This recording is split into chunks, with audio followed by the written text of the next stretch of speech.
Hey guys, and welcome to the Animal Training Academy podcast show. I'm your host, Ryan Cartledge, and I'm really excited that you have decided to take time out of your busy schedules to come and hang out today. We're really grateful for you tuning in. And if you have been listening to the podcast for a while, we really appreciate this. Thank you so much. Hopefully you have subscribed so that you never miss an episode. But if not, or if you are new to the show, get yourself over to iTunes, Stitcher, animaltrainingacademy.com, or whatever it is you're listening to this podcast on, and hit the subscribe button to make sure you don't miss a single episode. We are bringing you today's episode on behalf of the Animal Training Academy, or ATA membership.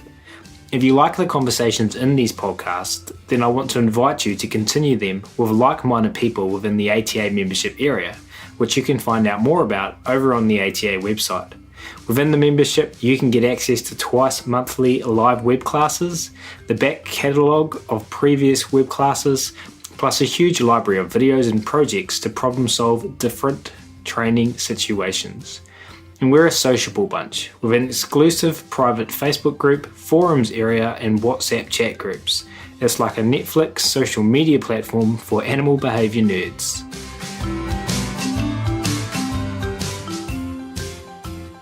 But we will get started on today's episode where we will be talking to one Peta Clarke.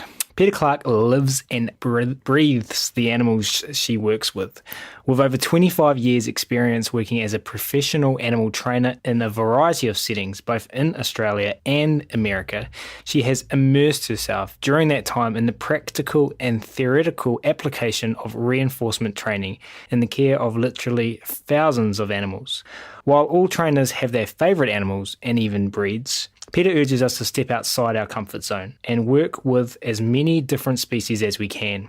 Peta says only when you train animals that push you past your boundaries will you really continue to learn and grow as a trainer, and more importantly than anything else, really learn to trust the science. So without further ado, it's my very great pleasure to welcome one Peta Clarke to the show today, who is patiently waiting by. Peta, how are you? I am well, Ryan, and I'm so pleased to be here. I'm loving my earphones that no one can see, which is good because it's 8 o'clock in the morning here, but they're keeping my ears warm. So nice. Yeah, it's freezing here on this day in Sydney, Australia, 2018, so everything's good. Well, we appreciate you getting up and so you can enjoy a coffee there while we do this. Yes. And keep your ears warm.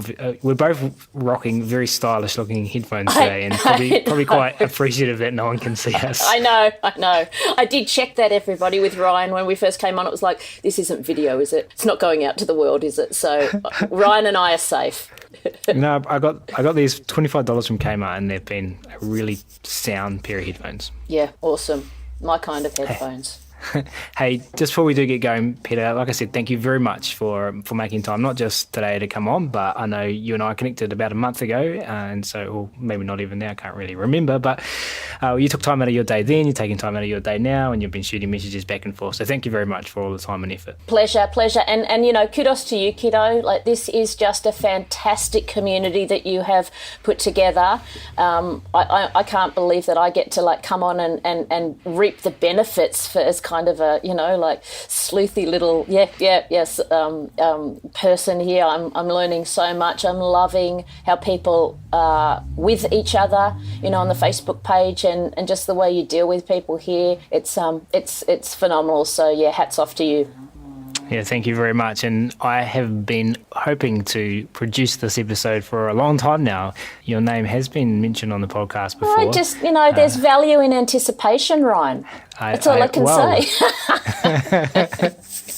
I have faith that if I set my mind on something, it will happen sooner or later. And here we are. Just letting the galaxy take over and do its thing, and here we are. Amen. Hey, we're going to dive straight into the first question today, Peta. Could you please take us back to where you got started, where you first learned about positive reinforcement animal training, and share some stories from that early time and some of the first animals you ever trained. It's probably a fantastic question to start with for those of us who have been around the tracks a few times, because as I was heading off to bed last night, the questions were in my head, and I'm thinking, and I've obviously listened to many of the podcasts and the people that you've interviewed, and it's like, well, mine's kind of different, and my answer is not as exciting as a lot of the ones that have come forward, but it ain't no competition. So yeah, I'm in a situation where I was never really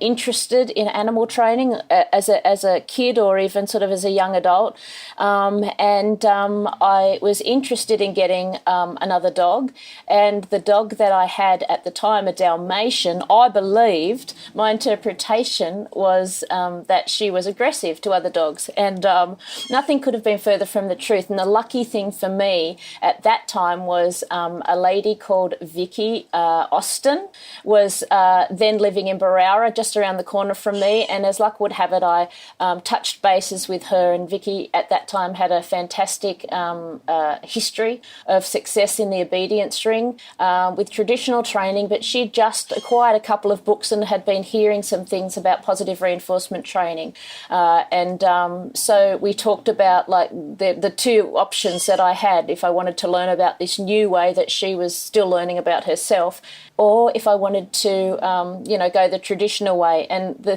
thing about me is that I had, unbeknownst to me, done a lot of learning about practical animal training, or the theory of animal training, at university, but it was in the guise of human learning and specifically child education. So we met, and we took off both our minds meeting, me with some information about like what I'd learned at university, and Vicky with her incredible knowledge of and experience with dogs. And so when I think about the picture that comes into my head when you say my first sort of experience with positive reinforcement training in a practical setting was being up at my local school with my Dalmatian, who luckily enough was not aggressive, and was also a huge pig. And so I remember being up at that school as the sun set, at Barara Public School. I was out on the oval probably for the 229th time, trying to manipulate Grace from the front position around into a heel position with probably a bit of cabanossi or a bit of cheese or something like that. It was just truly a total belief and understanding in the science way back then, although it was a very limited understanding, I must admit.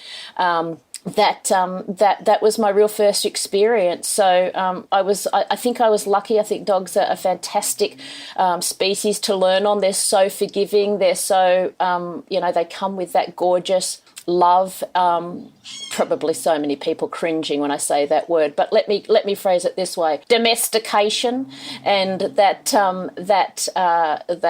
sort of built-in trust, where many of the animals that you and I have worked with also you don't have that, so you have to work at that. So yeah, that's the picture that I paint for everybody. Just continuing to try and work out how to help this dog, who was very happy for that 229th bit of cabanossi to be thrust into her face, luring her around into that heel position to communicate that was where you were going to, ultimately get that food.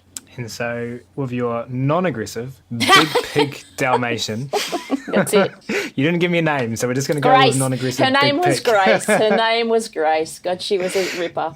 So you had Grace, and you had your limited understanding, you said, based upon what you learned about humans. Well, it's that kind of thing, isn't it? It's not limited in the practical sense with animals, but not limited in the theoretical sense, but limited in that practical sense, because obviously there's a huge distinction there. We can read all of the books and get all of the high distinctions and all of the information, but until we get our hands dirty, I like to say, and feel what it's like to try and communicate with another species, or indeed another human being, like half the time, it's it's I don't want to say it's that information is useless, but it is we as practical animal trainers, everyone listening, need to practically experience how to put that theory into action and into play. And that's where your journey started. And so am I correct that you didn't ever go down the traditional route? I never did. And I used to say I was lucky, but that I didn't have that experience. But I think probably the better way to say it was dogs were lucky, because, it's not, it just is, it's one of those things that I look at people who have had that experience and have, crossover trainers, not crossed over. I just have another swig of coffee. I think that contrast in technique is a wonderful thing for people to experience. I don't ever have the experience that people have that in at least the dog world, worked with their check chains and their pushing the bum up and pulling the head up, pushing the bum down and pulling the head up to get a sit and that kind of thing. And I really think that that experience is really valuable. Not saying to everybody to go out and try it, but life takes you where it wants to take you, right? And if that has been your history, that's nothing to be embarrassed about or feel guilty about. We all, every single one of us does what we do at the time, and we believe it's the best. And if we're talking about animals, for the animals that are in front of us and in our care. So, and that's all we ever can do. I'm an immensely better trainer than I was 20 years ago, of course. So are you. So is everybody listening 2 years ago. And that's how it should be, but it doesn't mean I shouldn't try 20 years ago, because it's that whole journey thing, isn't it? So yeah. Yeah, really glad that you put that out there, because a lot of the podcast guests. That's Ryan's dog, not mine. FYI, everybody. Phoebe. Haha. Good catch. Thank you. Phoebe wants to be on the podcast this morning, seemingly, and also communicate out to me and Peta about what's going on outside. So good dog. We'll non-contingently reinforce her for. And not gorgeous Ryan. Let me I've... just tell everybody that gorgeous Ryan. If the camera on the computer could just dip down, we would see a plethora of try-hard attempts to keep Phoebe quiet. What have we got? Pig's ears, cow hooves, everything under the sun. But she's saying, the fact of the matter is, Dad, you have conditioned me to understand that this is the time of the day where we normally get on our shoesies and go for a little walk. So there you go. Told you, anticipation, training, anticipation. She also knows that non-contingent reinforcement's available at the moment. Yeah, right. Yeah, I'm focused. I can imagine that the headsets going on would be like, antecedent setup, thank you. Green light for reinforcement, here I come. Yeah, right. Oh, man, I love them so much. They just, and that's the thing, isn't it? There we are. There's learning for us. It's happening every moment, every day for these animals. They are unconsciously, of course, adjusting their behaviour depending on what their environment, there you go, environment tells them is the green light for particular behaviours that'll be reinforced, There she goes. Normally we'll edit this out, but I think it's so thrilling to the conversation that we're having. So I do too, because this is real life, and I'm sitting here, everybody, watching Ryan, and he's, Phoebe's come back here and this and that, and, he's trying to be a fantastic podcast interviewer and get this great professional piece out to you. But what I'm seeing is him trying to deal with that as this is going on. And I agree. I mean, he might edit it out, he might not, but this is where learning happens for me as a trainer. When I put food in my bait bag and I head out to a training class, or I shut the door in the training room and I'm in there, yeah, I'm working on my skill and I'm communicating but to the animal about some particular behaviour. We all do that, but it's so easy for even us, for us seasoned pros, to forget that door opens. Training and learning doesn't stop for the animal in question, right? The environment is continuing to throw and set up antecedents at the animal to say what's the options as opposed to behaviours that are going to earn reinforcement here. So it's every single one of our lives, and it's so easy to forget that. Ryan's doing some training now. I'm seeing it Microphone's all live here. His microphone's off. God love him. God love him. But I think that's the thing, it was interesting listening to the bio, and it really, I've been so blessed to be able to work with so many different animals. I have been very lucky, and not only for the experience, of course, but the experience from the point of not being able to say I've trained a tiger and I've trained an elephant, I've trained an eagle, but from my learning and how I've seen time and time again that as long as I trust the science and as long as I think about the antecedents, the behaviour in question that we're looking at and the consequences, I'm in a situation where even if I don't really have much of an understanding of that animal's natural history or that animal's individual history, as long as I've got someone who does, so someone who's, really knows the elephant well and really knows elephants well, I can really be an aid to those trainers to help them see it from that applied behavioural analysis perspective.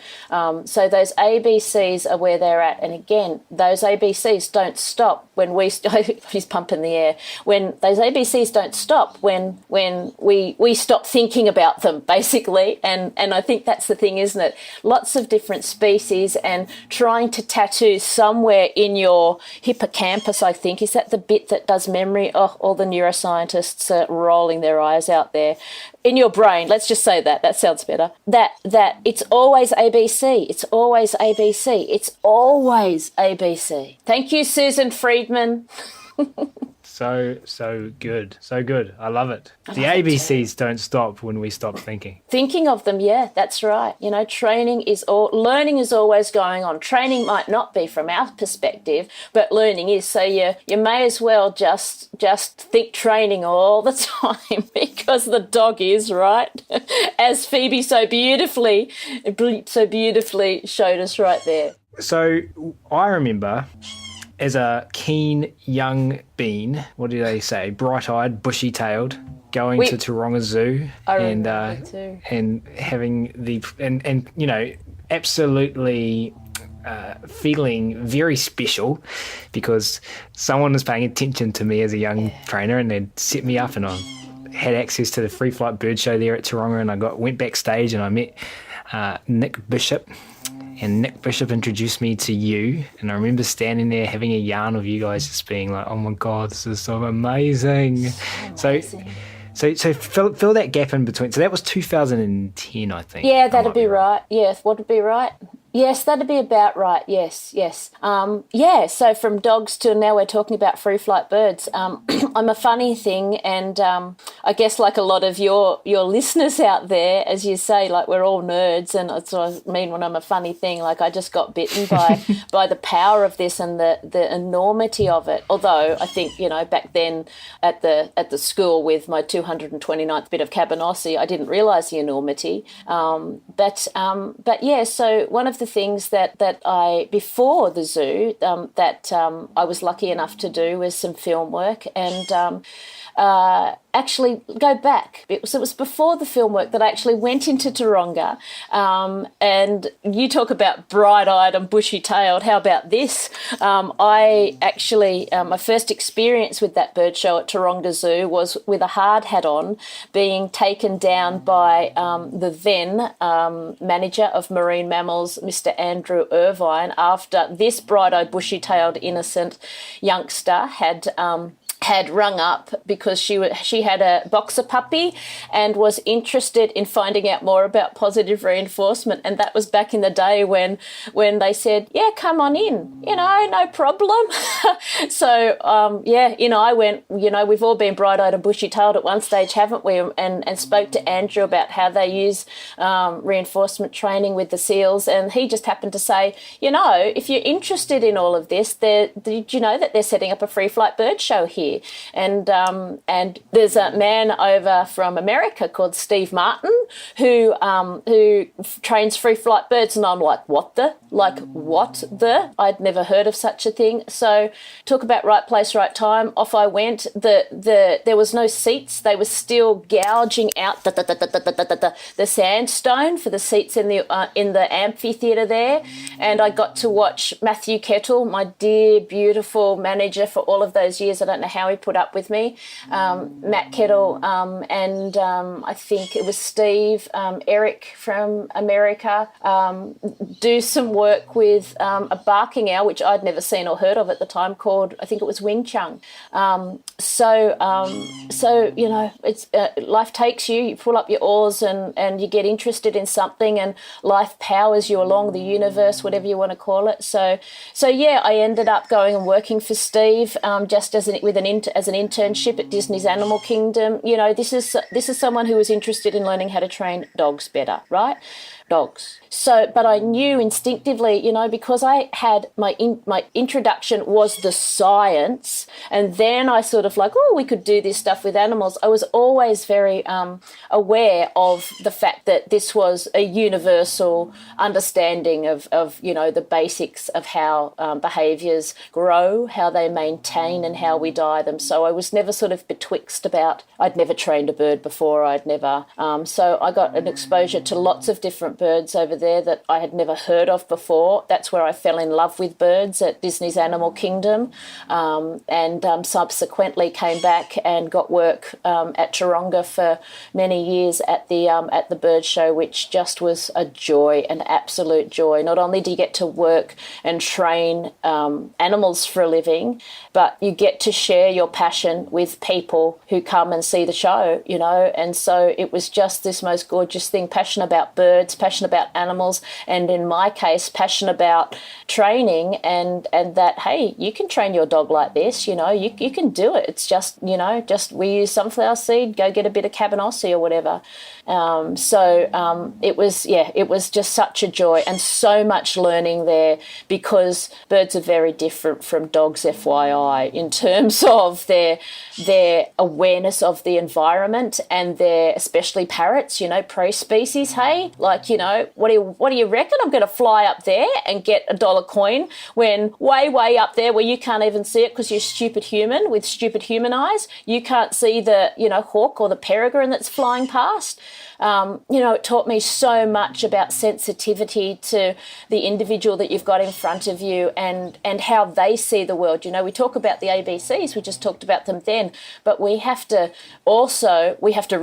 ABCs are the animals' ABCs, you know, the animals' antecedents. You know, just because we can't see that peregrine way up in the sky, it's very relevant to that said cockatoo that you've just asked to fly up and get a dollar coin. And quite frankly, no sensible parrot is going to fly in an open area when there's a peregrine way up high, you know. So just that whole thing, I loved that opportunity, because it continued to really strengthen in me the thought that if the animal doesn't do it, what am I doing wrong? Why aren't you doing it? Not in terms of your stubborn soul, but in terms of what is making you uncomfortable here, because I know that this is a behaviour that you understand. I've cued it. Everything that I can see is right. Let me look around and see what the environment is telling you, because there's something that I'm missing. And my God, that taught me to trust the animal in my care. Now, sometimes it's going to be, I don't understand you. What the hell are you talking about here? Like, you know, I've done the cue wrong, or I've, you know, given it with my left hand instead of my right hand, or whatever it happens to be. But again, that allows me to go, what am I doing that's not communicating clearly to you, my dear soul, and let me help you. And then if the animal is just saying, no, thank you, then I've got a gorgeous opportunity to take that animal away from the training area and to reassess my training up to that date to say, what now do I need to do to help you in this situation next time to be successful? And you know as well as I do, those opportunities that we were so lucky to have with those free flight birds and other taxa help us incredibly with the dogs at our feet. You know, they really, really do. So Yeah, we're so lucky. Did I answer the question? Doesn't matter. Somewhere. It tied in beautifully to your intro about the importance of working with different species. Right. So bring us up to speed now. What are you spending most of your time doing now, Peter? And we'll use this opportunity as well as you answer that question to tell people where they can go to find out what you're up to now and get in contact with you.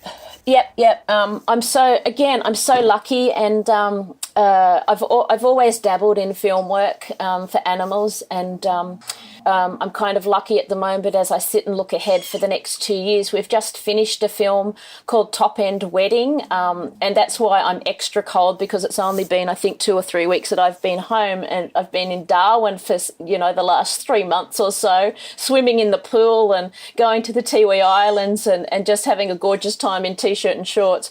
But I'm really lucky to have an opportunity, it looks like, over the next couple of years to work on some fantastic films, as obviously an animal trainer, wrangler, whatever you want to call, so many different words for us, but really trainer is the true label, and that's fantastic for me, because there's a lot of how do I say this? There's a lot of people who are working in the industry, the film industry, who who offer animals as for productions, both film and TV commercials and series and that, who subsequently have just sort of fallen into it. They might have been out of work. There mightn't have been much work for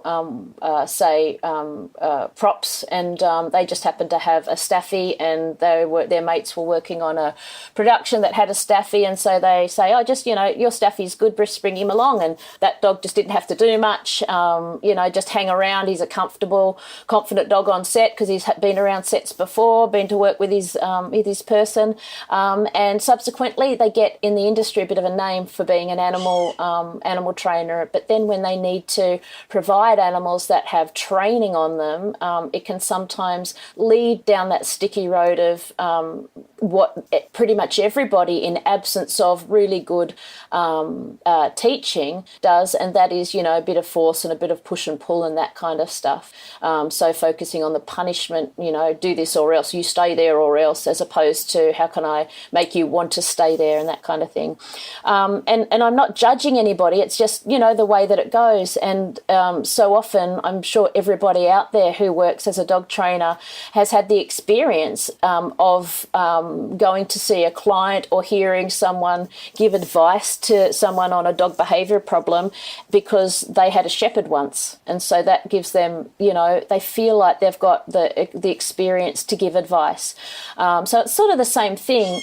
So I'm really pleased to sort of be in this position to show the Australian film industry that what good training is and what you can get from animals that are well trained and well prepped. And when I talk about training, like so many of the folk that are listening, we know that the behaviour that we're after, the open mouth on a sun bear, the sit stay on a dog on set, the speak of a dog on set, the flight of a macaw from one hand to a trainer's hand to another, that's the easy part. The hard part for us, or the focus part, should always be on how that animal feels in the setting that we're asking it to perform. And I use that perform to mean do the behaviour that we're asking it to do. So, the sun bear that has been trained to open up its mouth for a teeth injection, that's a hefty behaviour to have under your belt to train. But, you're not going to get anywhere near that if the animal is not confident and comfortable with you to start with, to the electric toothbrush, the sound of it, if you are using an electric toothbrush, or even the feeling of the toothbrush or the look of the toothbrush if you're just using a normal toothbrush. So that set of emotional, the emotional foundation is so important for every single one of us out there. And that's, I think, one of the things that we all join in when we talk about we're positive reinforcement trainers, that we want the animal to want to join in. We want the animal to love doing this. We want the animal to be involved by choice rather than by coercion. And I'm not saying by any stretch of the imagination that I'm the only one out there doing it well in the industry. There are some great trainers out there, but I really want to showcase to those folk that and to everybody that just because an animal's been used in a movie or a TV show, it doesn't mean that this animal has been pushed and pulled and forced. There's animals out there that love going to work. Many years ago, I did a musical with these two chihuahuas that ended up in my heart. I don't know how that happened, because just so everybody knows, I am a big dog person, just so you know. But I own chihuahuas, or am owned by chihuahuas. We share a house, and there's a bit of video that I've got, which we might put up on the Facebook page, where I've got little Sparrow, who is 2 kilograms, 2.5 now. Sparrow, sorry, it's your it's your weight that you are at the moment. It's your winter weight. It's your training weight. Yeah, where he's waiting to go out on stage. So he's in the wings, and he's waiting to go out on stage to perform one of the scenes in the show. And that dog, his tail is just going 9 times to the dozen, and he's looking, and I'm saying to him, is that Lucy? Is that? Oh, that's not her. Is that her? Because he's waiting for the person who's playing Elle to come and get him. And there's that little dog who's done it so many times, hundreds and hundreds and hundreds of times. And when they go into the theatre, they're like, oh, I can't believe we're in the theatre. And that was just so easily done, obviously by training up the behaviour, before we got anywhere near it. But their theatre experience is Peta Clarke, their gorgeous mother, seems to only have kibble when we're in this environment. So if you want the good stuff, if you want that bit of dried chicken or beef, you got to go on stage. So the opportunity that I had to so easily say to him, you love this, don't you? You want that bit of chook, you get to go on stage, and the world's your oyster. And that bit of video where he's just going, oh my goodness, it's so, can I do it now? And the anticipation that he's building. And as Susan Friedman so beautifully pointed out when she showed it at the APDT conference, Association of Professional Dog Trainers in Australia last year, she's saying to everybody, see how Peter's using motivating operators? And I'm like, am I? Okay, better write that one down. It's so funny. But that's what you can get. Just because the animal's being used as entertainment rather than education, it still should be that the animal's like, brush my teeth now. Oh, we gotta brush my teeth, or let me go out and go to that lady and jump in that bag. Yippee! And it's fantastic and it's wonderful. That's the thing for us, right? That we have the power and that we can. And yes, sometimes it's pretty bloody slow, but if we trust the science, slowly but surely getting that animal to a place where it goes, oh God, we get to train. Hallelujah, So I'm doing a lot of movie work coming up. Which is fantastic, as I said. Get to see Australia, get to work with animals, get to show people who don't know just how amazing what we can do with animals when we know what we're doing with the science. And I'm also loving to death this new sport or activity that I've been doing and learning about for probably about the past 6 years now, that we call canine nose work. It's an interesting thing, right? Because here we are, you and I've worked in zoos with many different species, and we've helped other people understand the behaviour of their particular species that they work with. And we know that animals in captivity, and when we say that, animals in captivity, everyone automatically thinks of zoos. But I'm here to say that by and large, the dogs in your backyards are animals in captivity. They are animals that have a predetermined behavioural repertoire that is set for them as a species, and then with breeds, obviously, we get into specifics there. And by that label, an animal in captivity, we have to provide. It's our duty to provide them with species-specific enrichment. And that word enrichment is very, very commonly used in zoos, right? We know, chuck out the boomer ball. We're getting so much more savvy than that. But all of that to allow that animal to do what nature or God, whatever is your preference, intended that animal to do. And we know that when we don't provide that, the proverbial can hit the fan for that animal, and we see behavior problems, lethargy, overweight, so many things. And it's the same with dogs. Those dogs in your backyard or in your bed or in your drawer, as the case may be, wrapped up next to me, it's a Chihuahua, is as captive but as needy as in what we need to give its brain to do as that lion or that tiger or that elephant. And so canine nosework was developed over in America, and basically it is an enrichment. It is it has become a competition, but classes are basically set up from the get-go to provide your dog with an opportunity in a safe environment to use its nose and to develop its ability to hunt.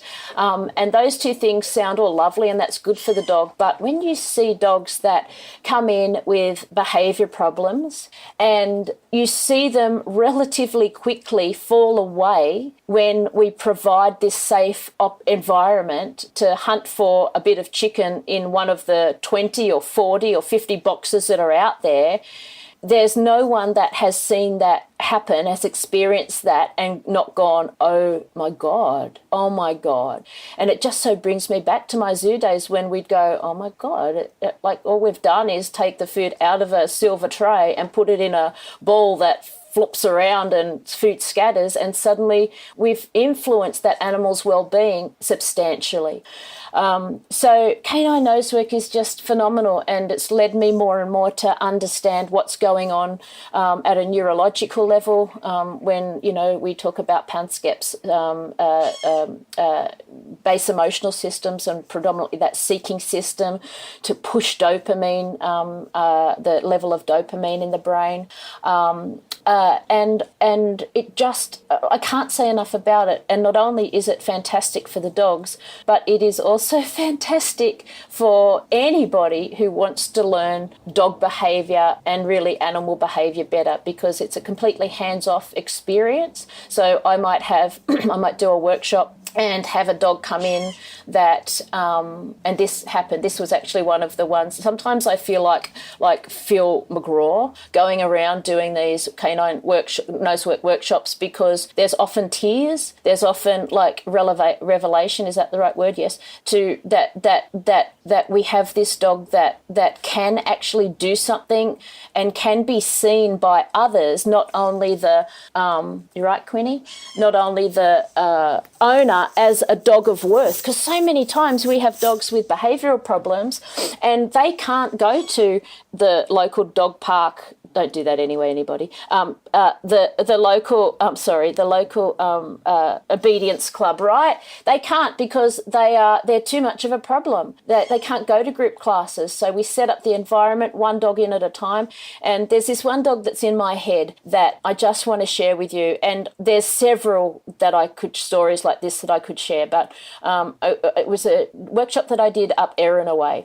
And the canine nosework workshops normally just run for half a day, so we can normally do them back to back in a day.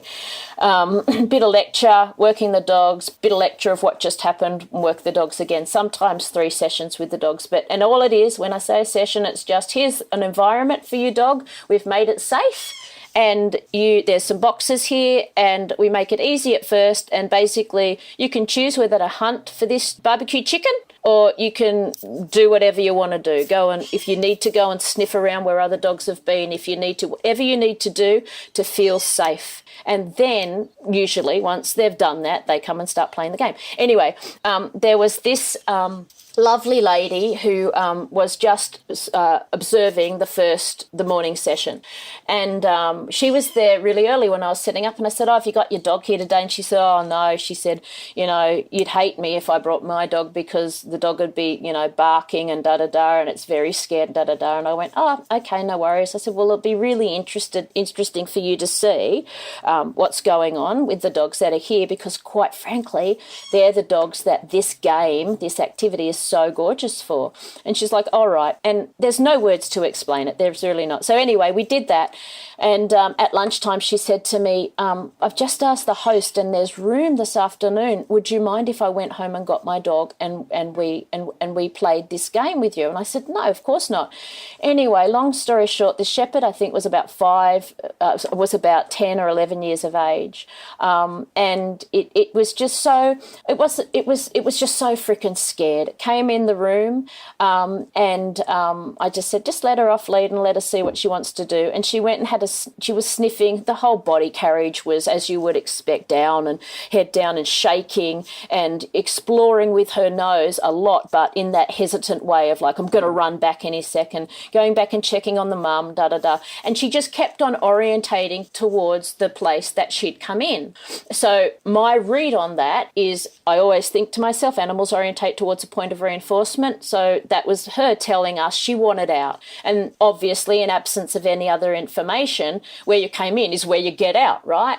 And I said, but in canine nose work, we really like to have the setup so that we've got an entry and an exit that are separate. So as we've got one dog going out, we can have another dog going in and there's no chance of them meeting because quite often we have reactive dogs. It's one of the behaviour problems that this really helps with. Anyway, so I said, look, she's going to follow you. Just walk down there, see if she follows you and put her up back on the lead and show her that that's the way out. And I said, then I want you to bring her back in, see if she'll come back in. If not, that's fine, but see if you can bring her back in. And I was surprised to see her appear, a couple of minutes later.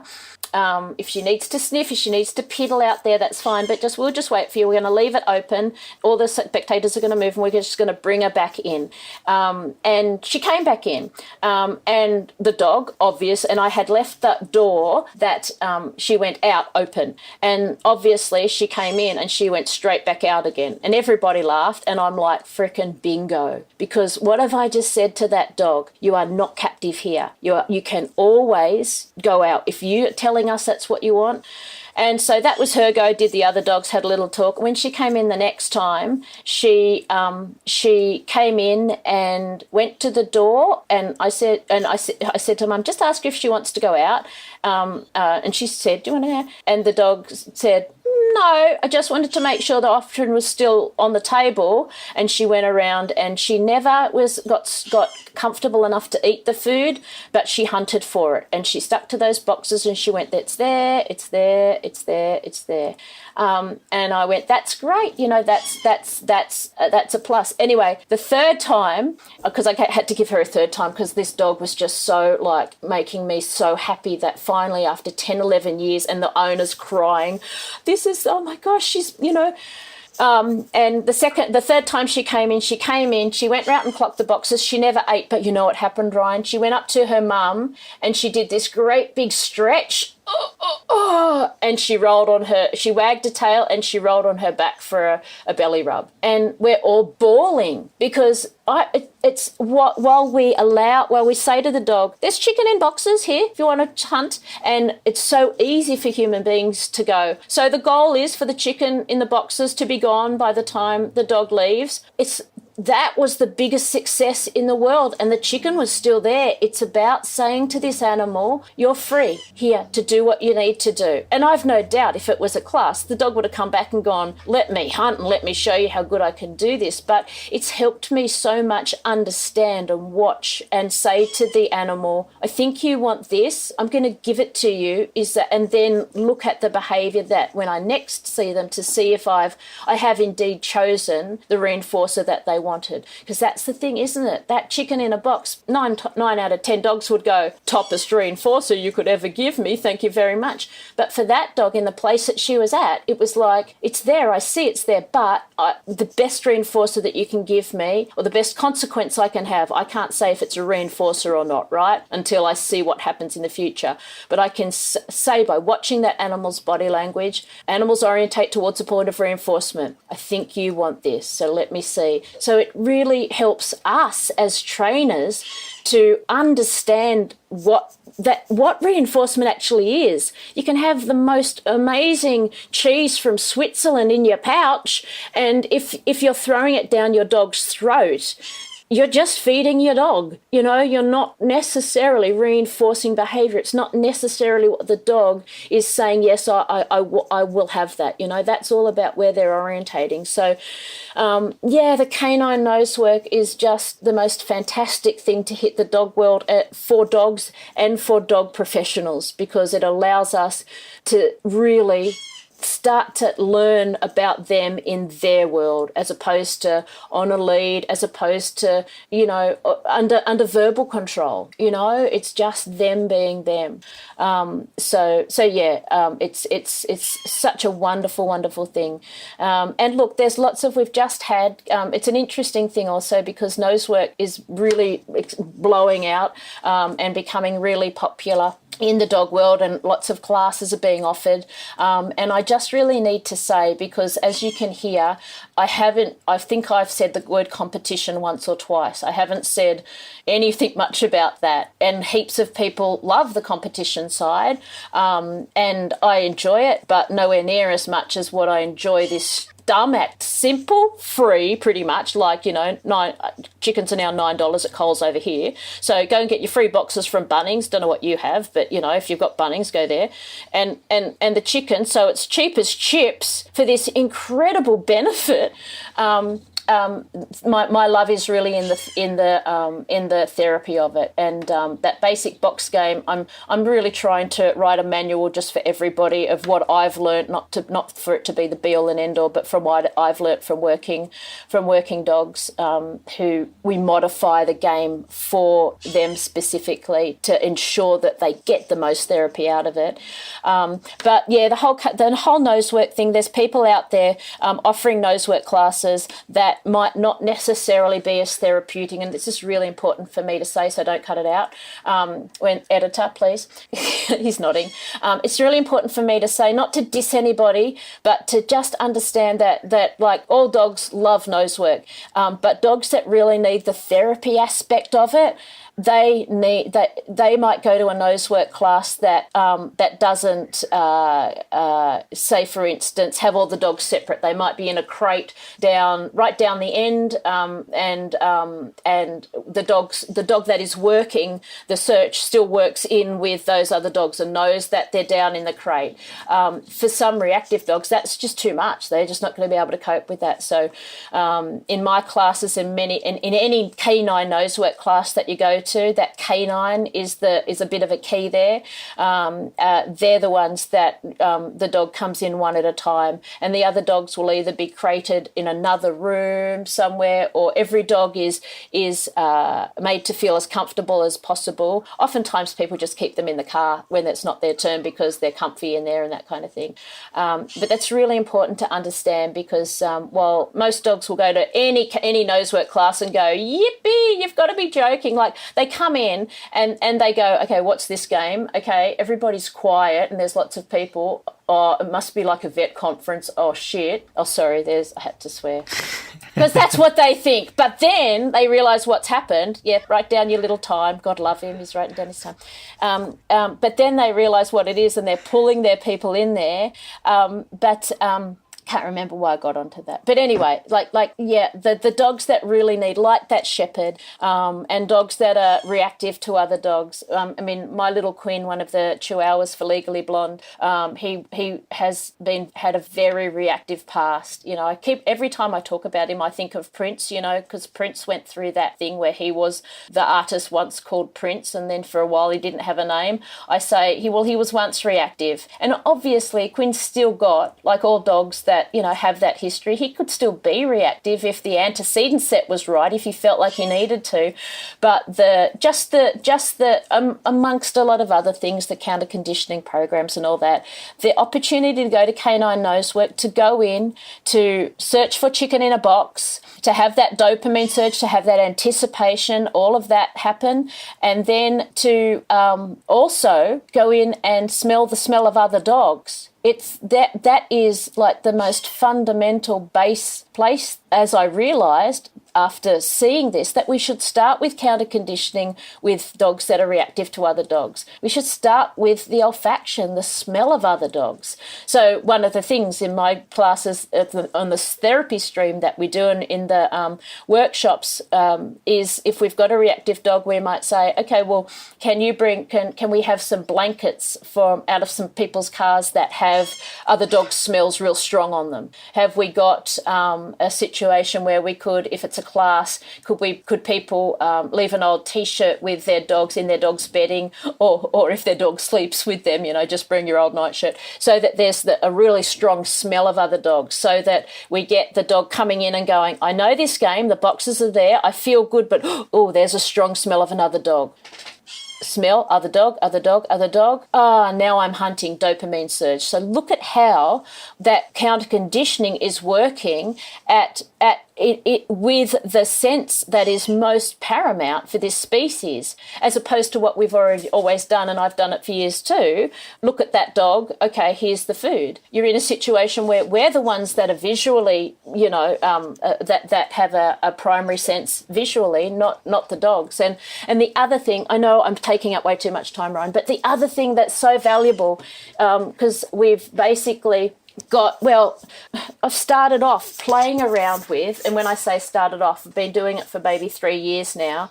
When we do counter conditioning programs with dogs that are reactive on lead, and it normally is see the other dog have the food, there's instead of handing the dog the food, my guys now, I get people to scatter it. So we teach them, go find it at home, and we use the boxes and all that sorts of stuff, And then when we take it on the road, so the boxes, amongst other things, are a real strong cue, environmental cue for the dog that the search is on, right? So as soon as they see those boxes, they're in a situation where they go, oh my God, I get to hunt. So there's a dopamine surge. So a lot of people take the small boxes around and they go, oh, we're going to do some nose work here.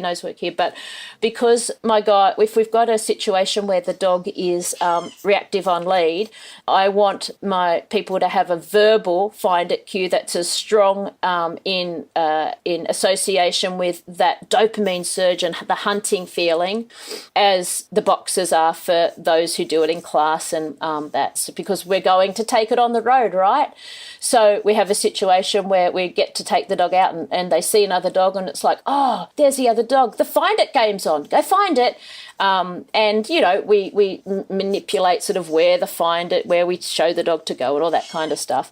And, hey, it actually took me a year or two of doing this myself and actually getting information from other people for me to realise that there's all the value is there in terms of the seeking system being more activated and all that kind of stuff. So, we get a higher feel good associated with the monster. Does that make sense? Because I always sort of say to people, if you've got something that your dog or yourself or your budgie or whatever is uncomfortable about, decide where that is on a 1 to 10 scale. And if you've got a 9 out of 10 monster, you need to counter condition with a 9 out of 10 or really a 10 out of 10, not consequence, but stimuli, So let's say activity, right? So it needs to be, it can't be schmackos, it needs to be barbecued chicken. But then we can throw and sprinkle the barbecued chicken around so that it's not just about the barbecued chicken, but you also get to hunt for that barbecued chicken. So it's more of once we've established that association, like, whoa, I love this game. But the coolest thing is that took me a while to realise, because I'm a little thick, is that we're in a situation where many dogs, when you watch a well-socialised dog out there, one of the techniques that they use, as we all know, to diffuse a situation is sniffing. They'll I'm just going to sniff over here, I mean you no harm. So now I've got a situation where if we see a monster dog come along and my little Quinny is like, oh, I don't like that, and we're still, okay, so I go find it, and he knows that, oh, great, the monster made the sniff happen again.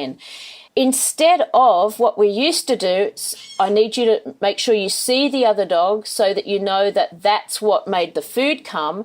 So we're saying to the dog at hand, our dog, look at the dog, at least orientate towards the dog so I know that I'm not going to poison the food. You know, how often we've gone, oh, there's another dog coming, let me get the food out. And the dog goes, where's the other dog? Because we've said to the dog, I only get food out of my pouch when there's a monster around. So every time I get food out of my pouch, look for the monster. I mean, we've all done that, right? But now I'm in a situation where I say that equals go sniff. So I get to the point where the dog says, oh, I see a monster, I'm going to go sniff over here. And so if that other dog, the monster, that's not his fault, by the way, the monster is over there and he is thinking to himself, oh, thank God that dog didn't look at me, because I would have had to have gone off, because I just don't like other dogs looking at me, and I just do that. And my person, instead of giving me a bit of food when dogs look at me and I look back at them, jerks my collar and tells me, don't do that, don't dare. And so now I've got my dog saying to the other dog, I mean you no harm, in dog speak, right? Because he's going to sniff. And so that other dog can go, oh, thank God. Instead of, it made me realize how many times have I been out with people and we've seen another dog and we go, okay, here's one coming up. And I say, just wait until our dog looks at, just so that we know, we just need to know that he's sensed the other dog is there, so he knows that is the reason the food's coming. And suddenly the other dog, the monster, goes, don't look at me, I'll get jerked, look what's and so then the other dog has done that, and so our dog that we're trying so hard to keep under threshold goes, me too, rah, and now he's over threshold. So I really love where this could take us, and I'm only at the beginning of it, and I give this to everybody out there who's got a better brain at this than I have, to say, okay, let's really look at this sort of aspect or opportunity that we have to improve even more the programs, the counter conditioning programs that we're doing with dogs out there and other animals. But you know what I mean? It was a big eye opener for me. So, and I have to say, people who are utilizing the go find it as opposed to here's a bit of food out on their walks with their reactive dog, continue to get in contact with me if they're not my client and go, holy shit, it just is it is improved so much. It improves so much more quickly. I've been battling this for a while, and it's really this has helped us turn a corner. So yay. Is that enough? Peta, that was beautiful. I'm so sorry. No, that was beautiful. I've got a little as you were talking there, I drew a picture of a queen, because Teresa McEwen talks about passion talking, and you have just taken the title as the queen of passion talking. I absolutely love that. It was the question was, everyone listening, can you tell us about yourself and where people can go to find out more information? That was 40 minutes ago. I love that. Have we done that? It's beautiful. And I've got a website. I'm being super sincere here. I absolutely love that. That was so beautiful. Funny. Yeah, I've got a website, Animal Training Solutions, and I do my best to keep it updated and stuff. I also have Canine Central, but basically, yeah, there's stuff out there. I must admit, I'm not as good at my website, and that people can definitely get in contact with me there, but I'm not as good as updating stuff as I am just on my Facebook page, because so often, like we just saw at the beginning of this our time together, with Phoebes going, this is wrong, and normally we're this, and I'm this is not the normal, and normally at this time of the day we're going for a walk, and I don't care about your pig's ear and all that kind of stuff. We're learning that's for me where real understanding as a trainer happens, when we can be aware of what's going on and why it's going on and what's happened there. And so often I'll do a training session, or I'll be out with my animals, and I'll just video something, and I'll just chuck it up on Facebook, and it's like, just look at what happened here, guys. My interpretation is this. Has anybody else got a different interpretation? But this is where it is, right? This is where it is every day for these animals. And the best that I can do is try to match their understanding and awareness, that's the thing, of consequences, behaviour, antecedents, what can I expect here from these animals. So, definitely Animal Training Solutions is the way to go if you want to get in contact with me. Not as important as all the stuff I've learned, obviously. Well, we can see animals orientate themselves towards reinforcement, right? So I asked you a question about your website. And Yeah, right. Which, as I was saying, I think is absolutely beautiful. And with every podcast that I record, you've left me wanting to learn so much more. Yeah, I bet. The more we learn, the less we know is a mantra. Behaviour is incredible, isn't it? Behaviour is the most incredible thing.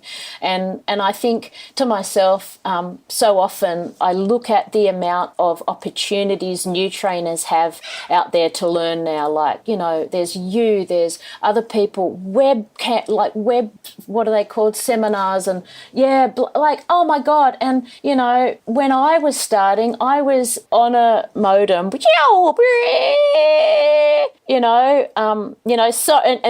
then you'd hear beep, beep, and I'm sorry, damn, because all I had, and I loved it, and I lived there, was the Click L list. There was Karen Pryor, there was Gary Wilkes, there was Bob Bailey, there was Kathy Sadeo, there were so many people there trying to work all this out. But I think to myself, oh my gosh, how amazing is it for new trainers coming up? But here's the other thing. It's also a potential minefield, because there's lots of people out there who can now do a website in an afternoon, have a Facebook page, and make it look really specky, but you just got to go back to the science. While there's neuroscience, while there's all of these other things that now can influence, and we can learn so easily, that do influence behaviour, unless you go back to a good, solid grounding and belief of the ABCs, that's your foundation. You've got to make sure that you really understand and you look at and you analyse behaviour first and foremost from that point of view. All the other things are interesting and valuable, definitely. I mean, the whole thing about canine nose work, it really helped me to understand what was going on when I delved into the neurosciences a little bit more.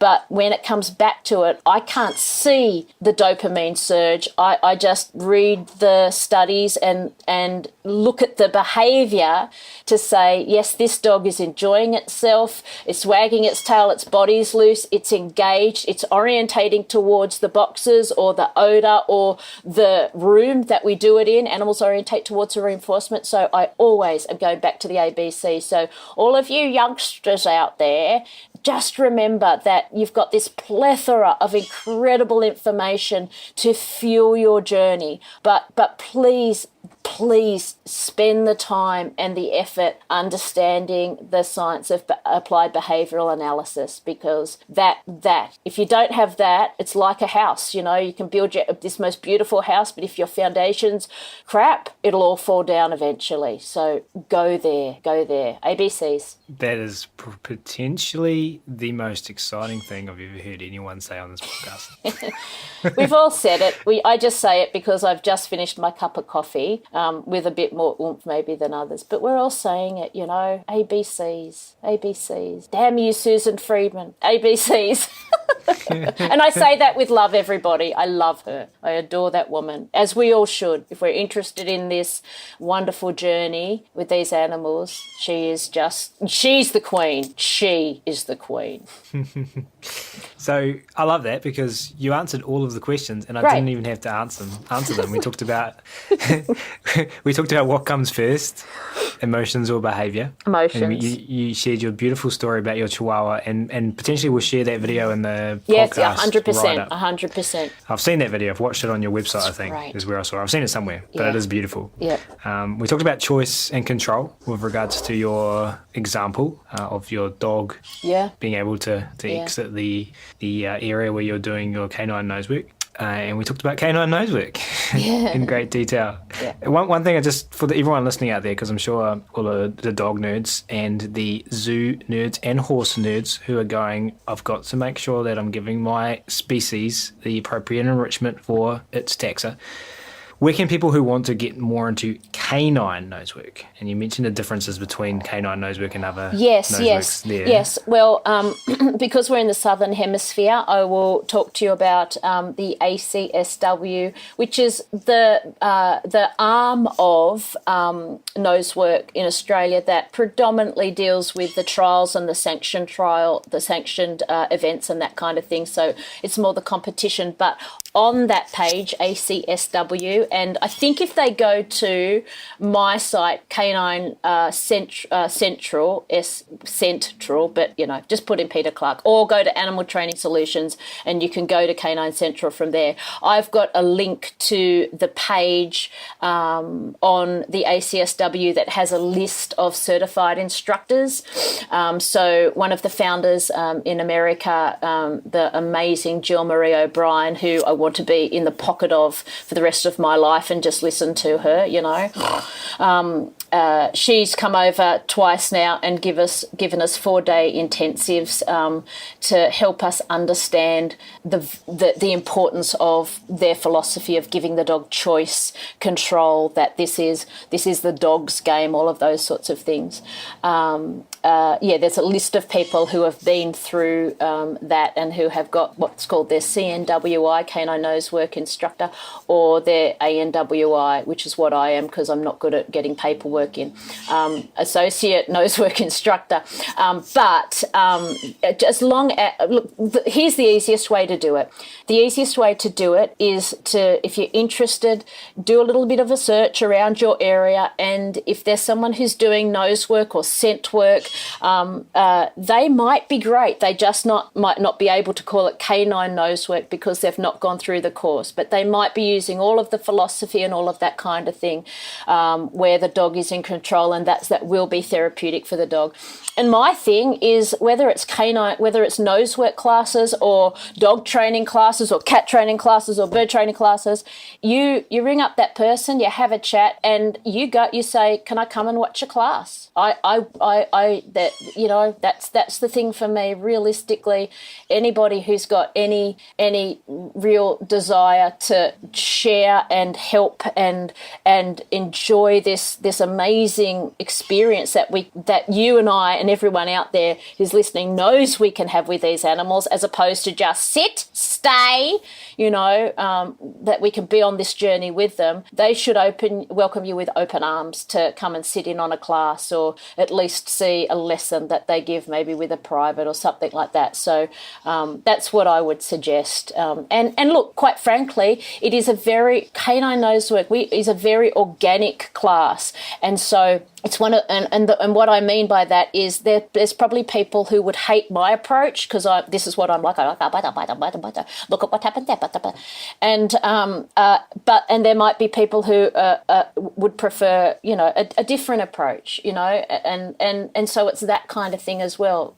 Make sure you've got a feel for the instructor, because it really is at its foundation a therapy, so it brings out a lot of stuff in the dogs and in the people, I must admit, because it should become a very safe environment for the people as well. And I'm just so lucky to be someone who can help facilitate that in both species, both the humans and the dogs, because we all need it. I think we spoke about this when we chatted about what we were going to chat about and I know you're going to ask this question about where I want to see animal training go in the future. Answer it. Go. Because and it really, the joy that so many of us get from working with animals, dogs, all animals, and seeing their welfare improve and seeing their what's the word, their self-confidence improve, and I know it's sort of not really kosher still to talk about that, but, I remember when we would get a new bird into the bird show and, it had been through the vets and it was deemed unreleasable, but it was, an option to keep it and have it fly in the show and for us to look after it.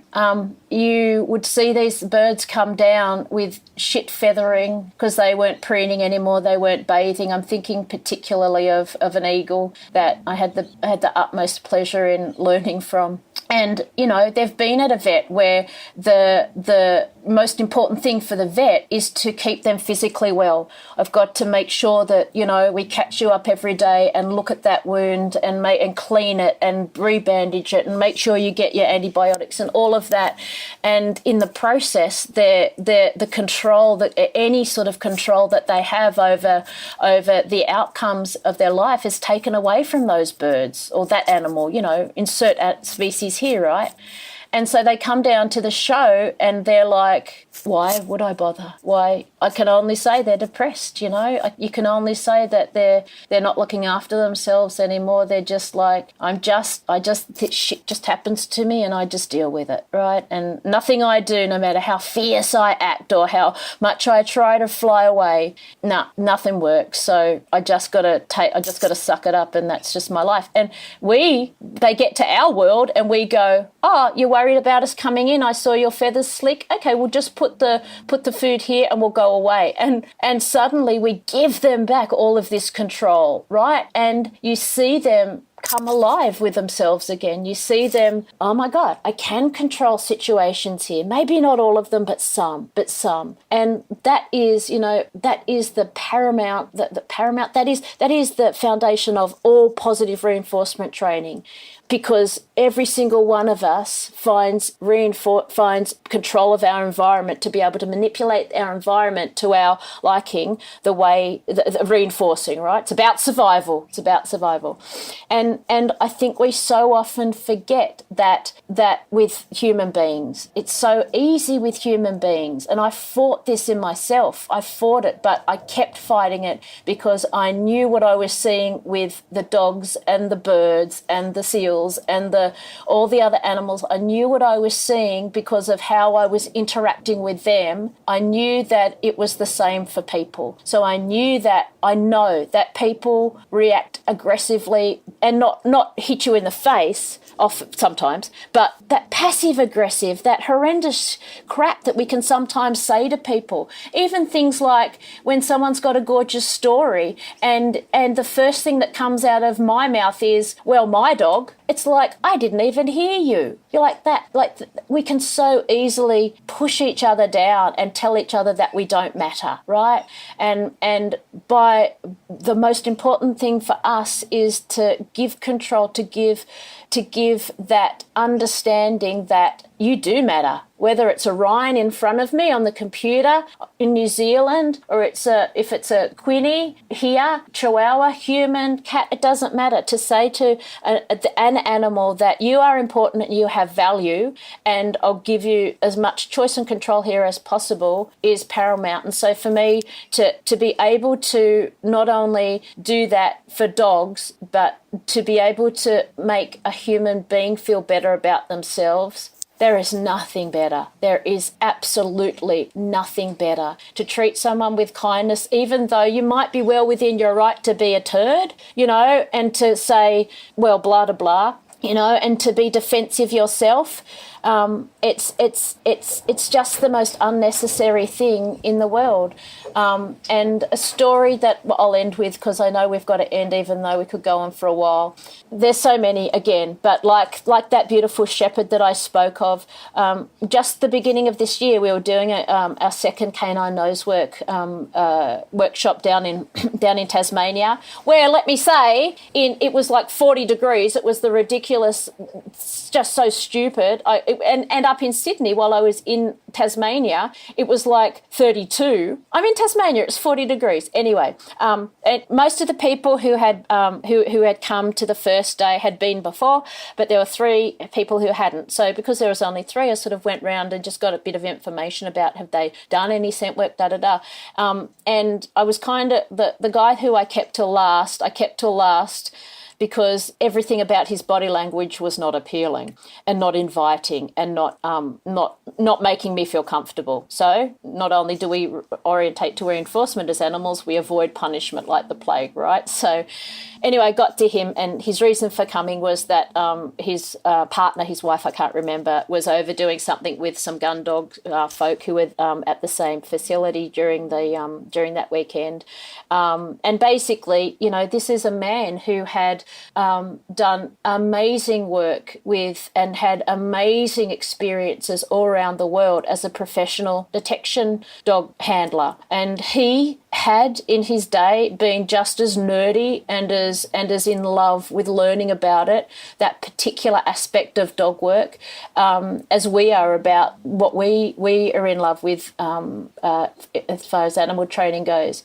And it was just so wonderful for me to be able to once again be reminded that had I, which I didn't, and I was lucky because I had to push it down, I'll be honest, I wanted to say, well, just go away then, don't be here, don't make my life harder than what it has to, but I didn't. And I said to him at the beginning, okay, well, this is be really interesting to get your take on this because this is different, you know. So, and long story short, we ended up being able to have a wonderful time together with me sort of asking him to tell us a little bit about his experience and you know, which was all around the world, Canada, the US, over in Europe, learning from all these detection dog people. And I was able to incorporate that and the differences in the way that they train their dogs, which is much more an obedience style introduction to detection work than what we do with the therapy with canine nose work.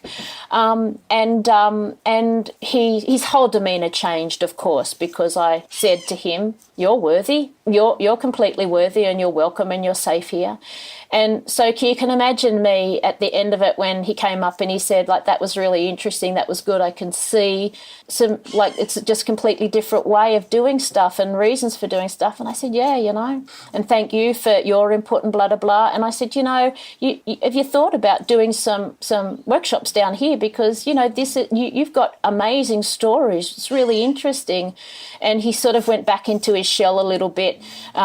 He walked with a very defined limp and he was on a cane, and he said that no point, love, the doctors have pretty much given me another 4 years before I'll be, you know, on machines to keep me alive because I've got, you know, muscle degeneration and a disease that's, you know, will take me out. And off he went. You know, I did my best to hold myself together, and I just thought, holy hell, thank God I had enough nous about me to show him that he's worthy, you know, to show him that he's valuable, because obviously he's had a lot taken from him over the past short while. So it's stories like that, and I'm no saint, you know. No, none of us are. You know, I have people who I have to ring up my best friend and bitch about. But when I'm present with an animal, I want to be as present and as supportive as I can be. So I think that's where I want us all to go. You know, it sounds trite, I know that, but it's not. It is the most powerful, valuable thing that any of us can do for anybody else, regardless of the body that we come in, right? Regardless of the species that we are on this planet. So yeah, that's where I'd love it to go. Just for us all to be a little bit more aware of the influence and the power that we have over the human being that's in front of us, not just the elephant, the seal, the bird, the dog, the cat, etc., etc. That was a beautiful story, Peter. Thanks for sharing. Such an important reminder. Pleasure. Really is. It really is. And to me also, like I said, I don't want anybody to think, oh, she's so like high and mighty. Oh no. I could tell you the story where I stuffed up someone's day as well, but that'll be the behind the scenes podcast, Ryan. But we all do it. We're all human. You know, we're all human. We just got to try to be better. That's all. But you just never know. I mean, it's like working with animals. You're placing a label on that human if you judge him before you know. Yep. That he's got 4 years until he Yep. We just never know. And it's we all know how powerful this is to make or break. But we often with humans go, well, you should know better. You shouldn't be talking to her like that. Well, there might be a reason why she's talking to you, to the person like that, or to you like that. In the same way that there might be a reason that the tigers, who's just been moved from one facility to another, is growling and hissing at you from the corner, right? Like, that's the bottom line. So yeah, as much as we can. Hey, thank you so much for that, Peta. We will, just looking at the time, wrap up, I think, there. It's actually gone perfectly. We're perfectly on time, I think, with regards to standard episodes. Well timed from us. Well done. Great. Awesome. That was great. Hey, from myself and on behalf of everyone listening, we really appreciate it. As I said at the start, we really appreciate you taking the time to come on the show today. Thank you so much. Pleasure. And we do, of course, really appreciate all of you tuning in today as well. If you have enjoyed this episode and you were interested in carrying on the conversation about working with our animals in the most positive, funnest, choice-rich ways, then as mentioned at the start of this episode, the Animal Training Academy community is waiting for you. So head on over to www.animaltrainingacademy.com and click on the membership button in the main menu to learn more about what members are describing as the Netflix social media platform for behaviour geeks. There's something there for absolutely everyone, and we're looking forward to having you join the tribe. That's it for this episode, though. We're going to wrap it up there. Thanks again so much for listening, everyone. You will hear from us again soon.